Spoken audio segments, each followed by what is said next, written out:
नमस्कार मित्रांनो, मी आदर्श वायकड स्वागत करतो तुमचं आपल्या अन्वी ॲग्रो ब्लॉग्स या यूट्यूब चॅनलवरती. तर सगळ्यात पहिल्यांदा तुम्हा सर्वांना नागपंचमीच्या खूप खूप शुभेच्छा. तर मित्रांनो, आपण या व्हिडिओमध्ये बघणार आहे की फणसाच्या झाडाला कलम कसं करायचं, पहिलं बियापासून रोप कसं तयार करायचं, बिया कधी लावायच्या, त्याची काळजी कशी घ्यायची, तर हे सगळं आपण ह्या व्हिडिओमध्ये बघणार आहे. आणि मी एक 8 दिवसापूर्वी झाड पण लावलं होतं, म्हणजे झाड होतं तर त्याला कलम केलं.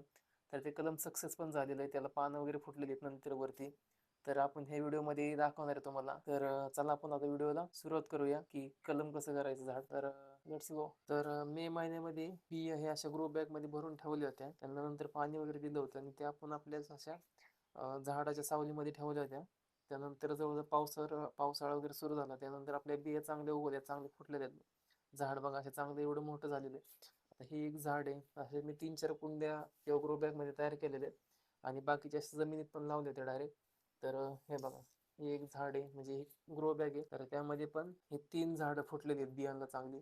आणि हे जे फणस आहे हे कापा फणस आहे. माझ्याकडे कापा फणसच होतं, त्याचेच बिया लावले ते मी. तर हे फक्त आता लावल्यानंतर कसं याला डायरेक्ट असं झाड तयार व्हायला मोठं यायला वेळ लागतो.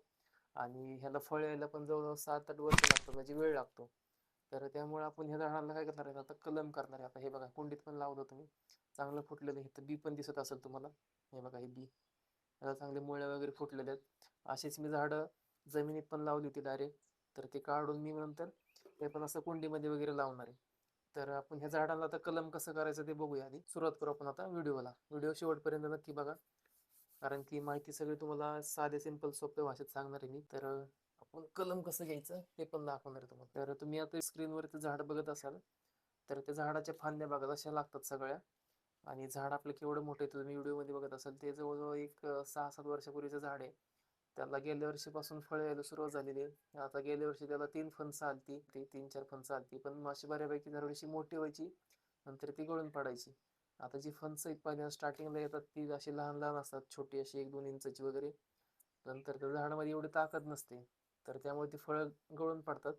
तर आता ह्या पुढच्या वर्षीपासून जरा त्याला चांगली मोठी फळं द्यायला तयार होतील. आता मी जर तुम्हाला कलम करायचं असेल तर आपली मेन जे हे झाड आहे त्यावरती डिपेंड करतं की फांदी किती साईजची वगैरे मोठी घ्यायची ती. तर हे बघा, आता ही फांदी घेतलेली मी अशा थोड्याशा मोठ्या झाडासाठी, किंवा अशी साईजनुसार डिपेंड करते ती. तर हे बघा, मी अशा ह्या सगळ्या फांद्या गोळा केलेल्या आहेत, म्हणजे आपल्याला कुठल्या साईजनुसार लागेल तशा मी फांद्या हे काढलेल्या आहेत छोट्या छोट्या.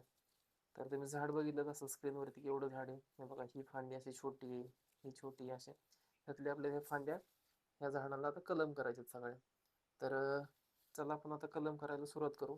हे आपलं असे कुंडीमध्ये झाड आहे, ह्याला आपण पहिल्यांदा आता कट करून घेऊ. हे बघा, ही जी फांदी आहे ही खालून जवळजवळ 2-3 इंच वगैरे थोडीशी वरती ठेवायची आणि कट करायचं.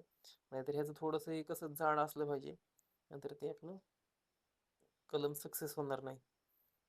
आता मी इथून कट करतोय. हे बघा, ही फांदी कट केलेली आहे. वरती आता ही शेंडा आहे तो त्याचा झाडाचा. आता तुम्हाला थोडं क्लोजअप मध्ये दाखवतो. हे जे खालचं झाड आहे त्याला बरोबर मधून अशी चीर पाडायची. हे बघा, अशी हे असं व्ही आकाराचं करायचं त्याला, दिसत असेल ते. नंतर आता ह्यामध्ये आपण दुसरी एक फांदी घेणार आहे छोटीशी, जी फांदी आपण कट करून आणलेली. ह्याला बघा थोडंसं पान फुटलेलं आहे सिंगल छोटंसं. आणि हे जी पान आहेत बाकीची, ही छोटी छोटी पानं हे काढून टाकायची. म्हणजे काय होतं, आपण कलम केल्यानंतर जी झाडाची ताकद आहे ती सगळं फक्त ह्याच्यावरती जाते, ह्या मेन फांदीवरती किंवा ह्या पानांवरती. इकडे सगळी ताकद वळते, नाही तर हे छोटी छोटी पान आहेत त्यांना ताकद जाते त्यानंतर. आणि ह्या फांदीला आपण आता पहिल्यांदा असं चाळून घ्यायचं थोडंसं. हे बघा, आता हे जवळ तुम्हाला दाखवते.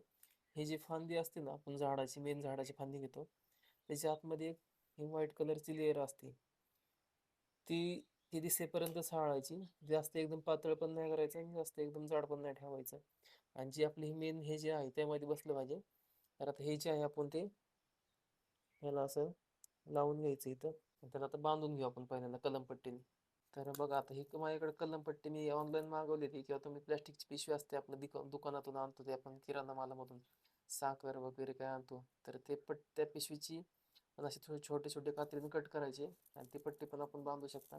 आता ही पट्टी कशी अशी ओढल्यानंतर जरा ताणते, अशी लांबते, तशी ती पण आपली प्लॅस्टिकची पिशवी असते ना ती अशीच होते. कट कशी छोट्याशा साईजची घ्यायची, अशी लांब व्हायची तिला आणि घट्ट बांधायची.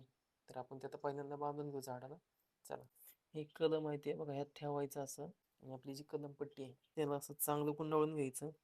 पूर्ण ते पॅक बसलं पाहिजे त्याला.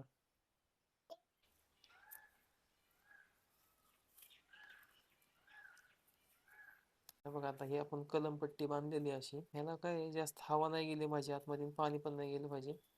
अशी एकदम घट्ट बांधायची. बघा मित्रांनो, आपण कलमपट्टी अशी बांधून घेतलेली आहे. काय आहे, आज व्हिडिओ ते नागपंचमी आहे, त्यामुळं जो व्हिडिओग्राफर आहे आमचा कॅमेरामन, तो स्वयंपाक करण्यात बिझी आहे. तर त्यामुळेच मला सगळं बघा एकट्याला करायला लागतंय. हे असं ट्रायपॉड लावून करत होतो मी, पण ती काय मला कलमपट्टी बांधायला जमत नव्हती. इथं पायात अडकून करत होतो पण. त्यामुळे मी काय केलं, आता पहिल्यांदा कलमपट्टी आहे ती बांधून घेतली आहे आणि असं हे झालेलं आपलं पॅक. कलम केलं हे फांदीला, झाडाला ह्या फणसाच्या. तर त्याला आपण आता कलम सक्सेस कसं करायचं, ही एक साधी सोपी ट्रिक आहे. सगळ्या झाडाला उपयोगी पडते ती. कारण की कसं आहे, दमट हवामान लागतं. आता जास्त थंडी पण नाही, जास्त ऊन पण नाही चालत हे कलम करण्याच्या ह्याला. आता हे बघा, हे मी एक 8 दिवसापूर्वी लावलं होतं झाड. फणसाचं झाड आहे. तर त्याला मी असं प्लास्टिकची पिशवी लावून ठेवली होती. प्लास्टिकची पिशवी घातली.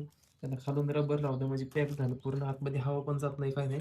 आणि आतमध्ये बघा असं थोडं-थोडं पाण्याचं कसं अंश तयार झालेत. म्हणजे बाष्पीभवन कसं तयार होतं आपलं, तसं तयार झालेलं आहे. उन्हामुळे, बाहेरच्या पावसामुळे थोडंसं दमट हवामान तयार झाले. आणि त्याला पानं पण फुटली. म्हणजे तुम्हाला थोडं दिसत असेल बघा थोडंसं. आता मी प्लास्टिकची पिशवी तुम्हाला काढून पण दाखवतो. आपण हे कलम केलेलं झाड आहे. तर हे बघा, ह्याला पानं पण फुटलेत. हे बघा दिसत असेल तुम्हाला हे. जी आपण कलम फांदी केली होती गेल्या वेळेस, जशी आपण आत्ता केली तसंच ह्याला पण केली होती. तर त्याला असं फांदी फुटलेली. ह्याला पण असं कसं सेम ठेवलं होतं, तसं ठेवलं होतं मी ह्याला पण. आता हे तरी पान मोठे आणि हे छोटे आहे जरा. हे चांगलं फुटलेलं आहे बघा. आणि असं झाड आपलं तयार झालेलं आहे, कलम चांगलं व्यवस्थित प्रकारे. तर ह्यात आता बाकीचे झाडं करून घेतो. व्हिडिओ तुम्हाला आवडले असल्यास लाईक, शेअर आणि कमेंट करा. भेटूया लवकरच नवीन पुढच्या व्हिडिओमध्ये.